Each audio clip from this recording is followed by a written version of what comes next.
हजरत शेख सादी रहमतुल्लाह अलैह कहते हैं कि अल्लाह ने एक ऐसा दस्तरखान लगाया कि उस दस्तरखान पर अल्लाह के दोस्तों से ज्यादा अल्लाह के दुश्मन बैठे हुए हैं। अल्लाह के दोस्तों से ज्यादा अल्लाह के दुश्मन बैठे हुए हैं, और अल्लाह अपने दोस्तों को कम खिलाता है, दुश्मनों को ज्यादा खिलाता है। अपने दोस्तों को कम पिलाता है, दुश्मनों को ज्यादा पिलाता है। यानी खातिरदारी किसकी ज्यादा हो रही है?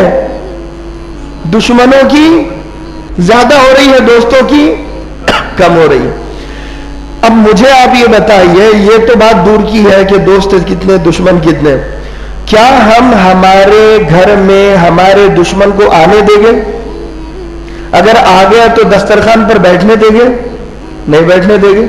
लेकिन अल्लाह ने यह दस्तरखान सबके लिए बिछाया। इस दस्तरखान पर हिंदू भी बैठा हुआ है, सिख भी बैठा हुआ है, ईसाई भी बैठा हुआ है, लिंगायत समाज का मानने वाला भी बैठा हुआ है, एससी एसटी ओबीसी वो भी बैठे हुए हैं, यहूदी भी बैठे हुए, एथियस्ट भी बैठे हुए, जो खुदा मानते ही नहीं, जो खुदा को मानते ही नहीं वो भी बैठे हुए। अच्छा, ये तो धर्मों की बात चल रही है। इस दस्तरखान पर गुनाहगार भी बैठे हुए हैं, गुनाहगार भी बैठे हुए हैं, जानी भी बैठे हुए हैं, चोर भी बैठे हुए हैं, डाकू भी बैठे हुए हैं, जालिम भी बैठे हुए हैं, और भाई का हक बहन का हक खाने वाले भी बैठे हुए हैं। एक से बढ़ के एक कातिल बैठे हुए हैं। कौन? बहुत लोग बैठे हैं ना, समझ में आ रही बात? तो अल्लाह ने सबसे ज्यादा खिलाया पिलाया किसे इस दस्तरखान पर? गैरों को। किसको?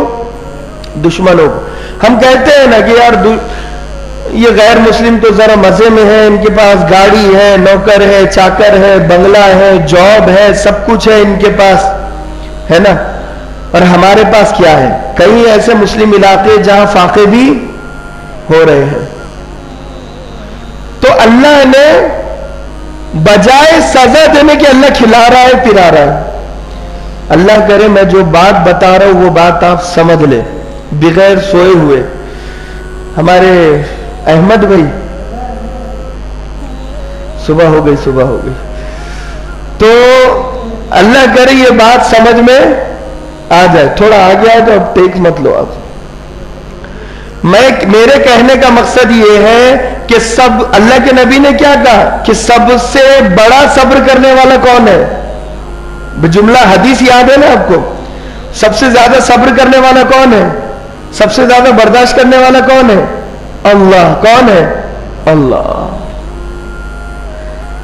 तो ये अल्लाह बर्दाश्त कर रहा है।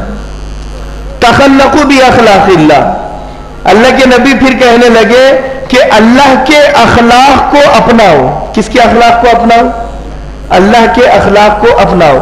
अल्लाह के अखलाक में दो चीजें सबसे बड़ी है। एक चीज क्या है?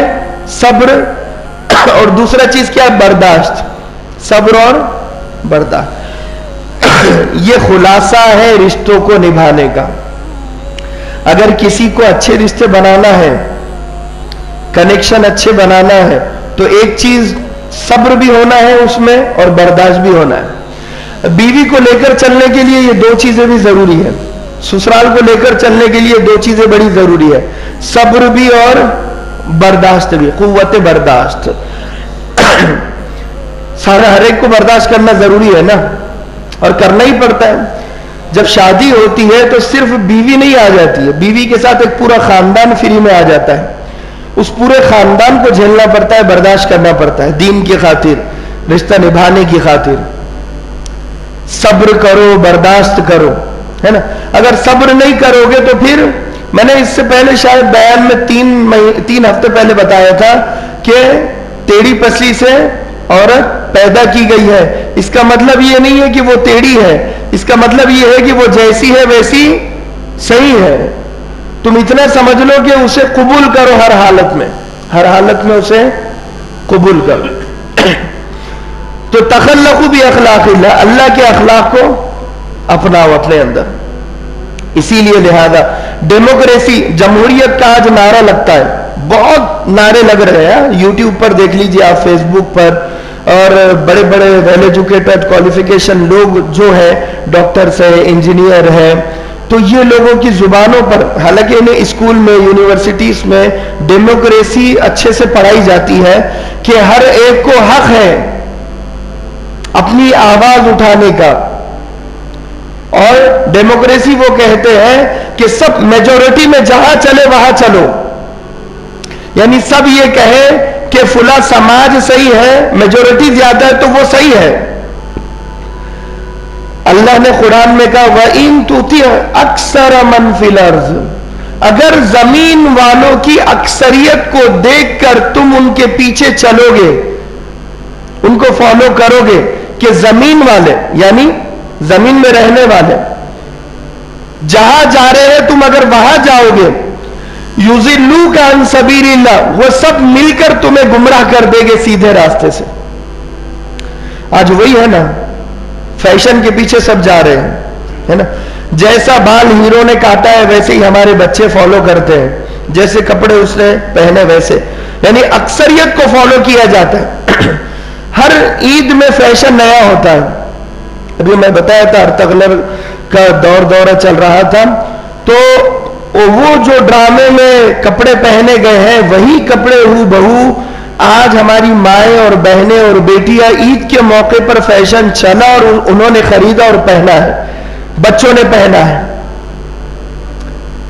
और बच्चों ने वो टोपी और उसके ड्रेस को अपनाया है। अक्सरियत ज्यादातर लोग चल रहे हैं तो इन्हों भी चल गए, बहाव के साथ बह गए। जो चश्मे का चाल चलन होगा वो चश्मा ये पहनेगा, जो कपड़ों का चाल चलन होगा वो कपड़े ये पहनेगा, जो खानों का चाल चलन होगा वो खाने ये खाएगा। हालांकि नांदेड़ में इससे पहले इतने खानों का शादियों में रिवाज नहीं था।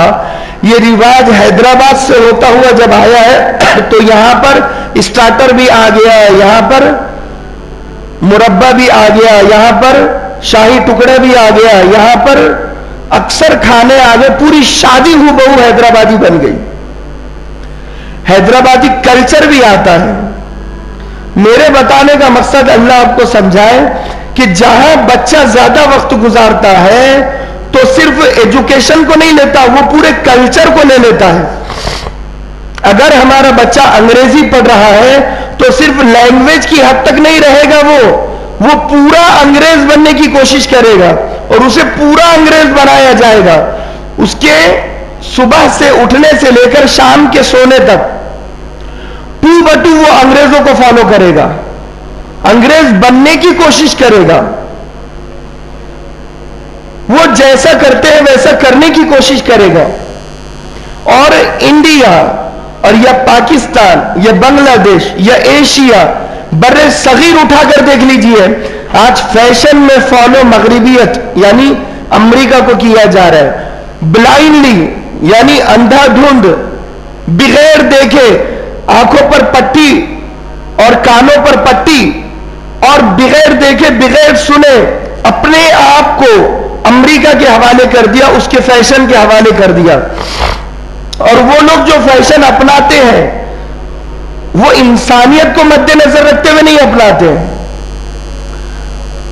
देखो, कुफ्र का सबसे बड़ा खमियाजा यह है कि दिमाग काम करना बंद हो जाता है, और हिदायत का सबसे बड़ा रास्ता यह है कि दिमाग ज्यादा काम करता है तो हिदायत जल्दी मिलती है।